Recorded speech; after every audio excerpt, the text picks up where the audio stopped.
ना जाने खूबसूरत जिंदगी को किसकी नजर लग गई। जो लोग रोज बात करते थे वो आज याद भी नहीं करते। नंबर 2, ऐसा दौर भी आएगा सोचा न था।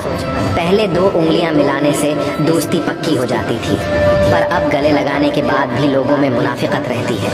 नंबर 3, क्या आपने कभी मीठे करेले देखे हैं? यह वह लोग होते हैं जिनके दिल में बुग़्ज़ और जहर भरा होता है, मगर बातें हमेशा मीठी मीठी करते हैं। नंबर 4, जिस इंसान का कोई दुश्मन ना हो और सब दोस्त हों तो उससे बड़ा मुनाफिक कोई नहीं, क्योंकि दुश्मन उसके होते हैं जो हक की बात करता है।